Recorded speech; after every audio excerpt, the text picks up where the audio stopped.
Joining us at the Business Growth Cafe, where each week we select from a menu of topics for a focused discussion with an industry expert to provide insights that can impact your business's growth. With your host, Angelo Ponzi.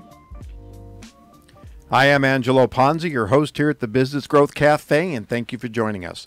Today at the cafe, I'm excited to have Jason Duncan, Chief Storyteller at Miller Farm Media, to discuss how to take your storytelling to another, more strategic level to ensure your communications are truly communicating. And we're also going to discuss maybe a new paradigm when it comes to the sales funnel to help drive business growth. Jason, welcome. Thanks for having me, Angelo. Appreciate it. Why don't we, to get things started, why don't we let the audience know a little bit about you and your business and all that good stuff? Yeah, I help businesses generate sales for their products and services using video. We know that people prefer to watch a video as opposed to reading something. We know that next to face-to-face communication, video is the most powerful tool that we have. So we take that and supercharge it by adding a sales process to it to make sure that our customers get results from those videos, not just pretty videos. Okay, that's great. And we're actually going to spend some time talking about video along with a lot of other different things. I asked this question of all my guests before we get started. So when it comes to growing your business, what keeps you up at night? I think what's kept me up at night for the last few years is all this disruption that we've faced. There are lots of new players to the market when it comes to marketing, and it's never been more. It's never been cheaper to create a video, so it's making sure that we are doing what we need to do to get results for our clients, so that we don't have to be part of that disruption that's going on in the marketplace. Right, and there's certainly, when we think about video from the quality standpoint, right? Everybody who's holding an iPhone walking around with a video camera, and they think they're a videographer. But that doesn't necessarily mean we're getting the quality. And the more importantly, it's not communicating. You're just taking a video of yourself or shooting some video. But as far as the kind of skill set that you bring to it is making sure, we're going to talk about storytelling, but the story is being told, and more importantly, that the message is being communicated. So I think that's something that you know, I throw caution to the wind. I saw that happen in the advertising industry when everybody with a Mac became a creative director. And so it really kind of changed the dynamics. But before we get into some of those details, really the idea of video and working into an integrated marketing program, it's really about how do we communicate with our customers in their journey, in their buying journey. And that leads me to a sales funnel, if you will. And I found this interesting stat. In 1898, E. St. Elmo Lewis created the sales funnel as a way to help visualize the customer journey from the moment they became aware of the product until actual purchase. That's 100 years that this sales funnel, quote unquote, has been used. It predates the Model T, yet we still use a sales funnel to sell cars today. So what's your perspective on kind of the current strategy when it comes to customer journey, sales funnels, those kinds of things? And also, and we're going to talk about this in the next question, is there a paradigm shift coming in the way we need to really think about our customer's journey? Yeah, when we start talking about journey, we still keep it simple, because I don't think that most brands are ready to hear the real truth of how complicated the journey is. So we talk about usually a three-step funnel. So it's called lots of different things. And my favorite for a three-step funnel is warm, cold, warm, hot leads, right? Okay. Some people talk about a top of funnel, mid funnel, bottom funnel, which doesn't begin to tell a story for me. So that one doesn't work.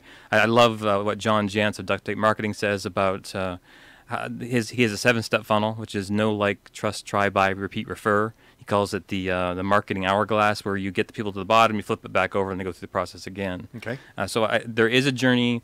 We need to know how to create content for each stage of that journey, and we need to warm up, companies to the idea that it's much more complicated than just 3 stops along the path. Yeah, and I think that's important. There was a stat that I had talked about in another previous show about how many touch points it takes to get a customer from that kind of first touch all the way through a purchase. Now, in my sales process, I used to say, if I can't communicate with somebody within 4 touches, if you will, I'm pretty much done with them. When I saw this model, I realized I was just like 89% of the other people battling out at 4 touches, where it's potentially to actually get to that sale was going to take somewhere between 7 and 12.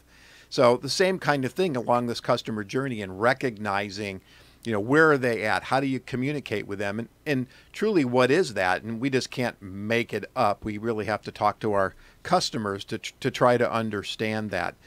So when we think about then utilizing different integrations of communications, see, I'm way off topic here, but this is an interesting conversation to me. Where when we think about the integration of how we communicate, do you see video from point one and building awareness all the way through, or what other tools do you see from a communication standpoint to really help broaden out that communication?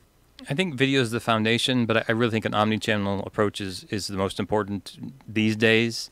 Not everything I think video should touch every part of the journey, but you need to supplement that. Say if you're on LinkedIn with other things. LinkedIn is the best example I can think of, right? So LinkedIn, let's say we've got a video that is about awareness, but the next day shouldn't be another video. The next day probably should be something else, that's simpler for them to digest. And then creating other types of content within that space to continue to make those videos even more valuable. Okay. When you post a video on LinkedIn, for example, and I do want to talk about videos on different channels, I'll do myself. So I post a video, I see people view it. I don't actually know how much they engaged with it. I don't know if they're actually clicking and going somewhere. So how do we really drive more engagement as opposed to, maybe with video it's views, but with LinkedIn posts, we see views, and that's great. I really appreciate it. All of you out there in my radio land, I really appreciate that. But how do I get them to engage more? How do I get them to actually, for example, go and subscribe to the show? Those kinds of things. Well, that's a great question. So first, you need to make sure that your communication is clear, right? You need to have a proper format of your video to guide them to that next thing. You need to make sure you're always asking for that next step.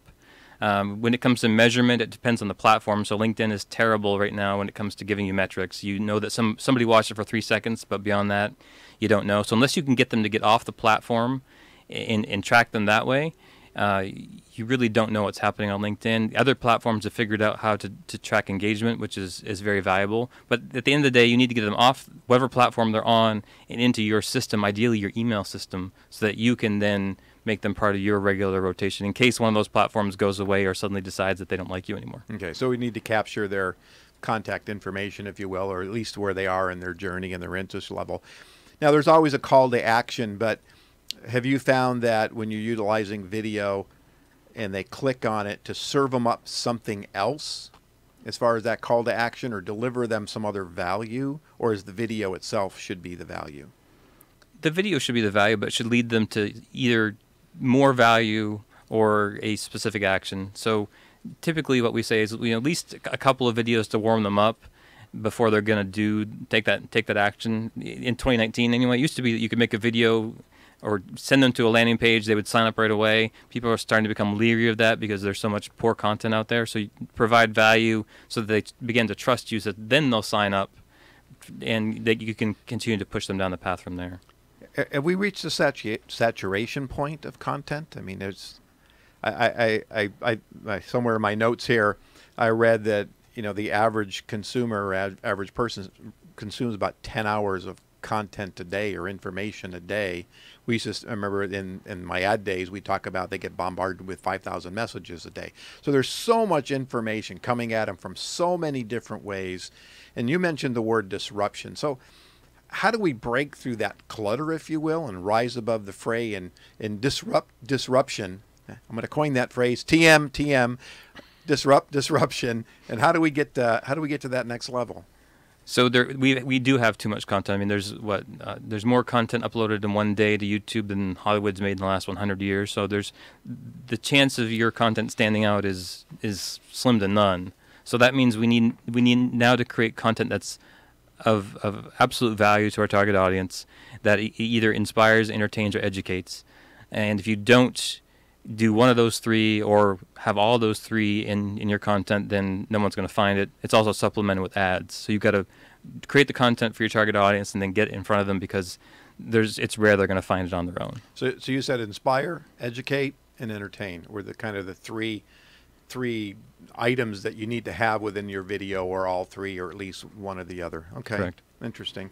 I started off talking a little bit about the buyer journey, and I mentioned the word paradigm shift. Do you see a kind of a paradigm shift in the way they're going on? I read this article about a new buyer's journey called the cyclonic buyer journey, and basically the idea that there's a lot more steps and they're spinning around because of all this information, hence the cyclone part of it. But so they pre-awareness, awareness, education, consideration, education, rationalization, decision, and ongoing. I mean, that kind of lengthened the whole process out, but do we see that it's not just a very linear approach, that there really is a lot of movement within this buyer's journey? There is, and the more that you can create content that keeps them engaged through their spin, if you will, okay, the better chance of you catching them when they're finally ready to make that decision. So everything you do needs to be of value, and it needs to have a lot of thought put into it. It needs to follow a system that you set up to make sure that you're there in the end, and you weren't just a stop before they got to where they really found the solution. Okay. Do you have, before we move on to the next section, do you have one or two recommendations to the listeners about if you're going to set up this program, kind of your buying journey and how you move your customers along? What 2 or 3 tips would you give them? Or 1 tip if you want. Well, we'll see how many I can come up with. I think the first thing we'll start with what not to do, and then we'll go with what to do. All right, I like that. So what I see companies doing, and this has been a source of disruption for us, but it hasn't. Well, it is they've started hiring editors internally. And the challenge is that editors aren't creative directors. They're not marketers. So you get video, but it adds to the noise. It's throwing into that pile of content no one watches. And you see this all the time. You go to a company's YouTube page and they've got 5 views on something. Yes. So what we recommend is sit down and figure out what are the top problems that you solve, and focus on your first few videos on those things, really poking at the problem that you solve. Come at your content as if you were a servant. Don't think about those that think about content from a service standpoint, because you're in the market, you're in business, right? You provide a service. If you don't provide a service that's a value to the world, you're not in business anymore. So thinking of yourself as a servant to the marketplace with your content provides the most value and provides you the greatest return. And then finally, making sure that there's a campaign behind that. Okay, so not a one and done, but really, again, a story, which leads me to my next question about storytelling. Now, storytelling is in your title, Chief Storyteller. And in fact, when I create messaging and brand strategies, I'm telling a story as well, not in my title, however. But it seems like storytelling has been a little blurred about what truly is storytelling. I mean, it's not the once upon a time. So what, in your definition, is storytelling, and how should brands think about telling that story within their context of their brand messaging? Yeah, story is so misunderstood, and it's like you said, it's a buzzword people use all the time. And I run into that a lot when I tell people I'm a storyteller. I think everything I'm about to tell them starts with once upon a time. And I wish, because that would be so much fun. It would be easy, wouldn't it? Yeah, right? We should change the company into Once Upon a Time. Once Upon a Time Marketing. Copyright. Yeah, copyright, trademark. Story simply is a system for communication, often told from one person's perspective. So people don't care about your story as a company; they care about their own. So you need to bring them in to your story. So your customer has a problem; they look for someone to help solve that problem. You, as the company who's the mentor in this story, gives them a system to succeed that ends in success. It gives them a path that ends in success. Okay. So that's a common story structure. You have your customer has a problem. They find you. You give them a system to succeed. A system that ends in success. Okay. Yeah. So many times when I speak to potential clients and I'm evaluating their materials and their messaging, there's a lot of me, and not what is the value that I'm delivering for you, the client, or your client's clients, and working backwards. And I think that in general is that kind of a customer first strategy, customer centricity, is going out and understanding what the real pain points, if you will, and what the really drives, the end user, I'll to make it simple, and then working backwards to making sure that the products and services you're doing delivers on that. And I think that's what I'm hearing from you as well. When we think about video then, again, there's just so many different pieces to this. What is an average length that makes sense these days? And do those lengths of video change within the different social channels? Yeah, length doesn't matter as much as it used to.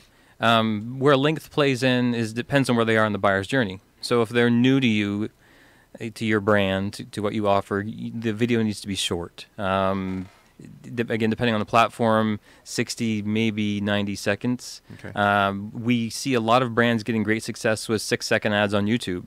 15-second ads do really well within the Facebook, Instagram world. So it really depends on where they are in the buyer's journey, what you're trying to do. Interestingly enough, videos that get the best engagement on YouTube are in the 7 to 14 minute range. So it really depends on where they are, how much they know about you, and how valuable is the information. It will determine how long the video should be and how long they'll stick around to the end. Okay. There's one of the things I find in my consulting work is when I engage with a client, it's very tactical driven, right? We need this, we need that. We're producing all this material, and a lot of times there is no strategy to it. There's no overarching messaging and looking at verticalization and segmentation and all this kind of stuff. So really, in approaching the idea of a video campaign, if you will, and tying it back into customer journey, I have to imagine that stepping back and being really strategic in what you're trying to communicate. So almost strategic video communications as opposed to video communications. What's your recommendation on, or guidance actually, to the audience about really stepping back, taking a breath, and making sure the strategies and the messaging is all in alignment before you start pulling the trigger on production? Yeah, video is the same as all other marketing. It needs to start with strategy. Unfortunately, 99% of the calls that I get are all about tactics. We want a video, we want it for this reason. And when you start to peel back the layers to figure out what the real reason is behind it, the ones that do the best are the ones that are willing to take that step back and figure out the strategy that goes behind it. And the ones that don't succeed and waste money are the ones that are really just focused on tactics. And those are the ones you can't guide in any which way at all anyway. What's the best way for measurement of a video? You made a comment, you go to YouTube and you can see that it's been viewed 5 times, those kinds of things. And the same thing even on LinkedIn or Facebook and some of those others. So what's a way to get a solid measurement? And isn't that call to action and sending them to a landing page? What do you recommend when you're working strategically with a client about how to measure the effectiveness? Of course, it does depend on the overall strategy and the journey that you're sending them on. But at a high level, it's always about engagement. And that's what we love about YouTube and Facebook, is that you can see how much of the video they watched and when they dropped off. And if that the majority of your audience is leaving at the 1 minute mark and there's still another 2 or 3 minutes left of the video, there's something wrong at that point that's not keeping them engaged and they're not interested in. So you need to go back and reevaluate that video and see how you can adjust it to get them to the end. One thing we'd like to do is there's certain video players that we can use off social media. So once we get them past YouTube and on to, say, maybe a landing page, we can actually track them and we know who they are, so we can continue to send them more emails with more information that is valuable to them once we've kind of identified what their pain points are based on what they've watched. Okay. This is a question about your business because I'm curious. Do you offer those integrated programs as far as, said you're monitoring, you can see progress and sending emails? Is that a program that you integrate within your service offerings? Yeah, we found that if we don't, we can create the videos, but where we really shine is the video plus how we're going to generate some kind of action and in the end result video for that company. So we handle everything from the strategy to the measurement to make sure that they're getting monthly results with those videos. Okay. All right. We talked a little about integrated marketing, and I found these facts about kind of video facts, if you will. So 75 million people in the U.S. watch online videos every day. So there's a market out there for some products and services, I would imagine. The mere mention of the word video in an email subject line, the click-through rate increases by 13%. Nearly 50% of all video is watched on mobile devices. Internet video traffic will account for 80% of all internet traffic this year in 2019. And videos up to 2 minutes long get the most engagement. Are there any other compelling facts on utilizing video that the audience should know about? Because, I mean, these are pretty strong rationales for why video should be part of your integrated program. Well, people want to connect with other people, so videos that feature people actually do the best.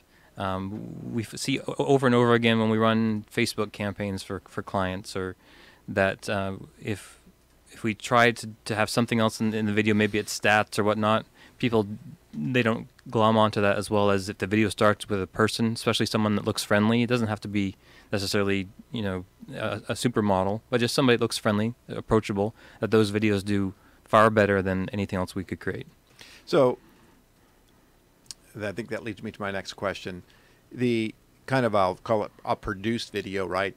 Building shots and blah, blah, blah, versus what I see a lot, probably more often than I care to see, but, you know, somebody in their kitchen shooting their cell phone video. And I mean, are those effective? I mean, or people driving in their car and shooting themselves while they're driving. I mean, that's for me, that's, as a marketer, that's where kind of the noise level really starts to increase, that it's not being utilized the correct way, and it's just people trying to get on the internet.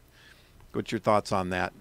Actually, we are seeing that cell phone video or webcam video actually does fairly well, which I know it hurts me, you know, financially. Hurts you in the pocketbook, right? But, you know, we do create campaigns for clients that we coach them on how to get better results from their smartphone with video. Maybe they've got a sales team that's nationwide, and they've got, you know, they're not ready for what the other services we offer. So it's the strategy combined with coaching on how to look good on a cell phone video, because at the end of the day, you know, the noise you're talking about, they're ignoring the basic rules of production. Mm-hmm. And shooting in your kitchen is okay if it fits your brand. I mean, if you are trying to attract CEOs, probably I wouldn't start there. I wouldn't be in my car either, per se. But if it fits your brand, I mean, for example, Goldie Chan on LinkedIn, she's grown faster than anyone, and her brand is not very corporate at all, but she's done very well because it's authentically her.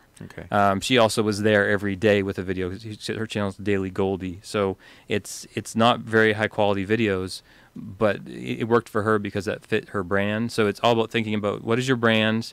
What are the rules that I need to follow to make sure that this even cell phone content looks good, and then putting the right structure behind it to make sure that it succeeds. So I'm hearing authenticity is key.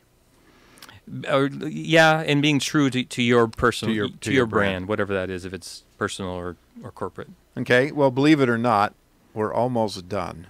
Man, it went by so fast. So are there any, I know I asked you about recommendations for the audience before we get into the kind of the final chapter here. Are there any other one or two recommendations that you think are important that you'd like to make that we haven't talked about already? Yeah, when it comes to ads, it's no longer about just using Facebook or just using LinkedIn or just using YouTube. You need to figure out where your target audience is. So if you're a B2B brand, it's about omnichannel, right? So it's a LinkedIn campaign that creates a follow-up using Facebook ads. If you're on YouTube, you probably will add some kind of combination with Facebook. And I get a lot of pushback from B2B brands when it comes to the word Facebook, but 70% of the world is on Facebook. Right. And it's a good opportunity for B2B brands, even if it's just remarketing from the website. And no matter how many times I say that they turn that off, and they always go back to LinkedIn. Well, B2B people are people, and they're on Facebook. So I do agree with you on that. So, Jason, tell the listeners how they can reach you, and tell them about your all your different channels that you're on. Yeah, so they can follow me personally at Jason Duncan on all platforms.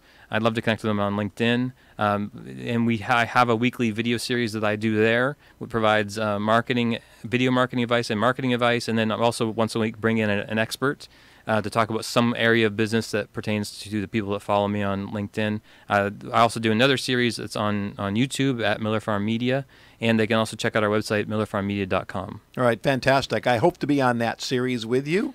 I know I just have a video coming out that you actually shot. Yes, today. I think it came out today. And then also for the audience out there, we'll be promoting it. Jason and I are going to be doing a webinar coming up in the next several weeks, I'll say.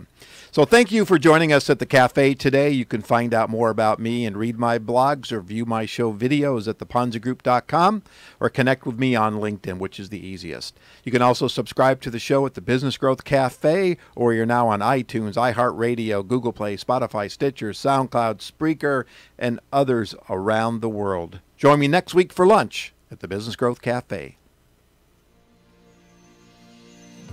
Thank you for listening to today's discussion at the Business Growth Cafe with your host, Angelo Ponzi. Take a moment to subscribe to this podcast and visit our website at www.businessgrowthcafe.com. Read Angelo Ponzi's blogs at www.theponzigroup.com.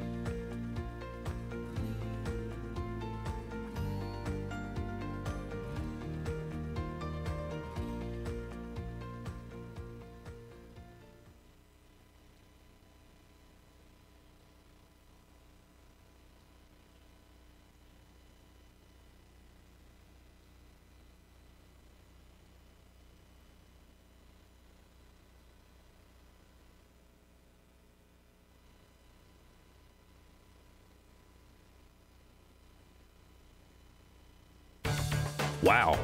Marketing predictions are out for 2015, and marketing success is changing.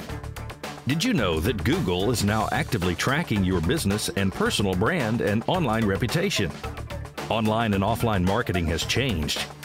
Google is driving more than 85% of your traffic. And if your brand is inconsistent or has poor mobile usability, your rankings and traffic can suffer in 2015.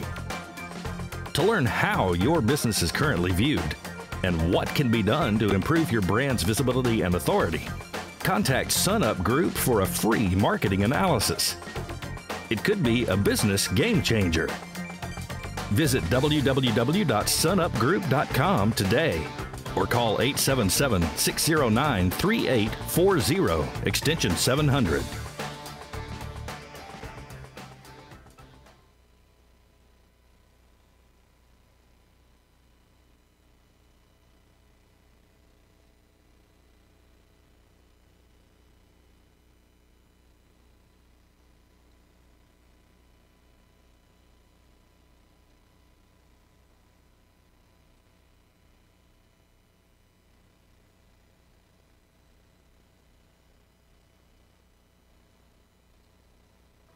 Let's face it, not all company challenges are the same, which is why strategic market intelligence can help identify the actionable